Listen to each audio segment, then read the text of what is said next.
প্রিয় শিক্ষার্থী, আজকে আমরা দেখো বোর্ডে লিখে রাখছি ব্যঞ্জন এবং স্বর সন্ধি। দেখো কিভাবে হয়, দেখো সন্ধিতে যদি বর্গের প্রথম বর্ণ ক চ ট ত প থাকে, তাহলে ক চ ট ত প এর পরিবর্তে বর্গের তৃতীয় বর্ণ গ বর্গীয় জ ড বা ডাশন্য র দ ব হয়। যদি এই ক চ ট ত প থাকে তাহলে কি বর্গের তৃতীয় বর্ণ হবে। এখানে আমি বর্গটা একটা ছকের মাধ্যমে তোমাদেরকে বুঝিয়ে দিয়েছি।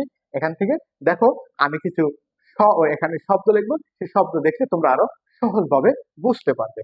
যেমন যেমন দেখো যেমন দেখো এখানে দিগন্ত, দিগ যোগ অন্ত সমান সমান দিগন্ত। তারপরে কি, তারপরে যদি আমরা থাকি দেখো সুবন্ত, সুব যোগ অন্ত সুবন্ত। দেখো সুব যোগ অন্ত সুবন্ত। তারপরে আমরা আরো এখানে লিখতে পারবো দেখো সরারণ। দেখো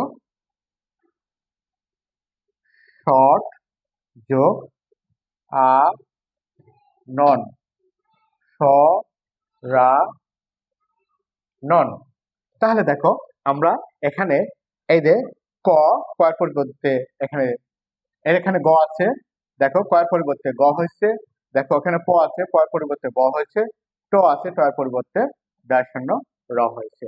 এখানে একটা জিনিস সহজভাবে মনে রাখতে হবে যে ক চ ট তর পরে যদি কি থাকে, স্বর ধ্বনি থাকে।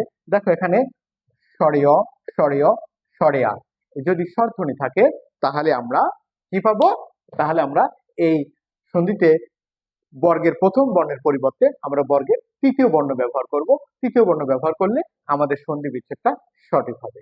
পরবর্তীতে আমরা অন্য কোনো বিষয় নিয়ে আলোচনা করব।